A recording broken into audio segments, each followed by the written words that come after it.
Hello दोस्तों, इस समय आप हैं एजुकेशन की दुनिया में जिसे कहते हैं न्यू स्टडी प्लैनेट। आज की वीडियो में आइए हम पढ़ते हैं हिंदी में क्या पढ़ेंगे। आज हिंदी में पढ़ेंगे अनेक शब्दों के लिए एक शब्द। तो बिना वक्त गवाए हुए आइए शुरू करते हैं आज का अपना इम्पोर्टेंट वीडियो। हमारा आज का पहला प्रश्न है, पीने की इच्छा के लिए एक शब्द क्या होगा। विकल्प है प्यास, प्यासा, पिपास या फिर पिपासा। कौन सा विकल्प सही होगा? तो यहाँ पे जो सही विकल्प हो जाएगा विकल्प डी हो जाएगा, पिपासा। अगला प्रश्न है, हवन की सामग्री के लिए एक शब्द चुनिए। हवन की सामग्री के लिए एक शब्द आपको बताना है। विकल्प हैं छवि, हवि, कुंड या फिर रवि। हवन की सामग्री के लिए एक शब्द कौन सा होगा? तो वो हो जाएगा विकल्प बी, हवि। नेक्स्ट है, अगला प्रश्न है, जिस व्यक्ति की पत्नी मर गई हो उसे क्या कहा जाएगा। विकल्प हैं आपके विधवा, विदुर, विधुर या फिर वधिर। कौन सा विकल्प यहाँ पे सही हो जाएगा? तो सही उत्तर हो जाएगा विकल्प सी, विधुर।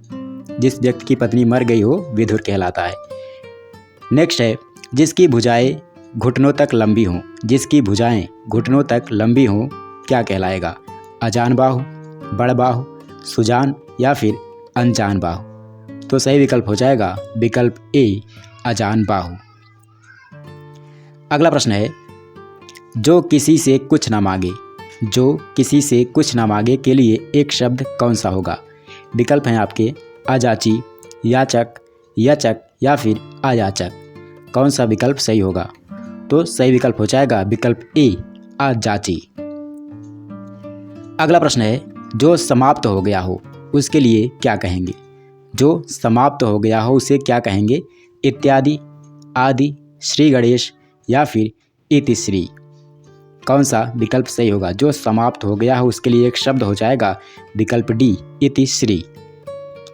अगला प्रश्न है, जिसे शीघ्रता से प्रसन्न किया जा सके उसे क्या कहेंगे। जिसे शीघ्रता से प्रसन्न किया जा सके वो है दंभी, ज्ञानी, आशुतोष या फिर प्रसन्ना। क्या है एक शब्द? तो सही उत्तर हो जाएगा विकल्प सी, आशुतोष। अगला प्रश्न है, जिस पर आक्रमण ना किया गया हो उसके लिए एक शब्द कौन सा है। जिस पर आक्रमण ना किया गया हो उसके लिए एक शब्द आपको यहाँ पे चुनना है। विकल्प है निरापद, अजय, अनाक्रांत या फिर स्वतंत्र।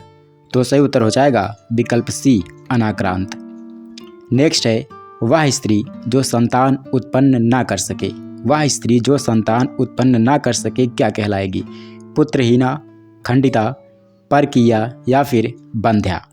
कौन सा विकल्प सही होगा? तो सही उत्तर हो जाएगा विकल्प डी, बंध्या। अगला प्रश्न है, जिसकी कोई इच्छा ना हो। जिसकी कोई इच्छा ना हो के लिए एक शब्द कौन सा होगा? इच्छाहीन, बैरागी, सन्यासी या फिर निष्प्रिय। कौन सा विकल्प सही होगा? जिसकी कोई इच्छा ना हो उसके लिए एक शब्द होगा निष्प्रिय। अगला प्रश्न है, बिना पलक गिराए। बिना पलक गिराए के लिए एक शब्द कौन सा होगा? निर्निमेख, अपलक, अनिमेख या फिर उपरोक्त सभी यानी ABC सभी। तो सही विकल्प हो जाएगा विकल्प डी, उपरोक्त सभी। अगला प्रश्न है, जो मूल से संबंधित हो उसे क्या कहेंगे। जो मूल से संबंधित हो उसे क्या कहेंगे? मौलिक, उद्गम कहेंगे, शुरुआत कहेंगे या फिर लिपि कहेंगे। जो मूल से संबंधित हो उसको क्या कहेंगे? यहाँ पे विकल्प ए हमारा सही हो जाएगा, मौलिक। अगला जो प्रश्न है वो है, उपकार ना मानने वाले को क्या कहेंगे।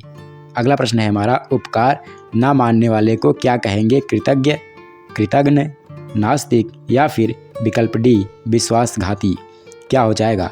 उपकार ना मानने वाले को कहते हैं कृतघ्न, विकल्प बी।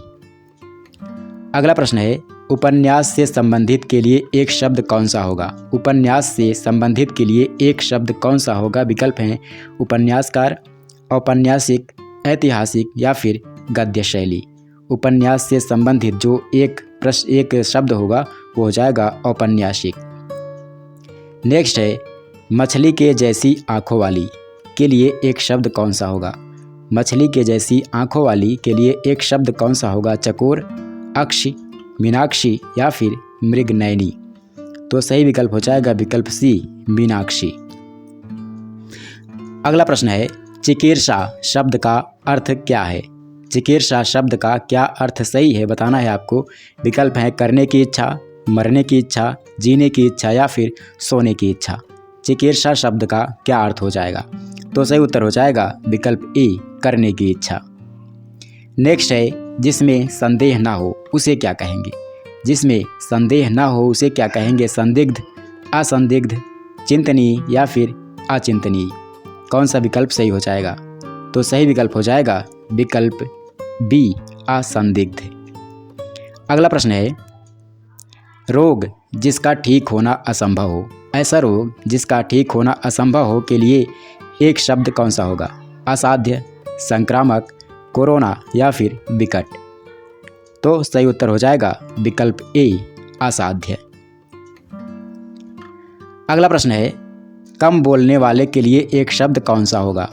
कम बोलने वाले के लिए एक शब्द कौन सा होगा? मितभाषी, गुड़ाकेश, वाचाल या फिर चपल। कम बोलने वाले के लिए, जो कम बोलता है उसके लिए एक शब्द कौन सा होगा? तो वो हो जाएगा विकल्प ए मितभाषी। अगला प्रश्न है एक समय में विद्यमान के लिए एक शब्द क्या होगा? एक समय में विद्यमान के लिए एक शब्द क्या हो सकता है? समसामयिक, सामयिक, वर्तमान या फिर प्रष्टव्य। एक समय में विद्यमान के लिए हो जाएगा समसामयिक। विकल्प ए हमारा सही हो जाएगा। अगला क्वेश्चन है श्रम पर जीने वाला के लिए एक शब्द कौन सा है? श्रम पर जीने वाला के लिए एक शब्द कौन सा है? श्रमिक, मजदूर, मजबूर या फिर श्रमजीवी। जो श्रम पर जीता है तो उसे क्या कहते हैं? श्रमजीवी कहते हैं। विकल्प डी हमारा सही हो जाएगा। अगला क्वेश्चन है जिससे उपमा दी जाए के लिए एक शब्द कौन सा होगा? ध्यान दीजिए, जिससे उपमा दी जाए के लिए एक शब्द कौन सा होगा? उपमा, उपमान, उपमेय या फिर अलंकार। तो सही उत्तर हो जाएगा विकल्प बी उपमान।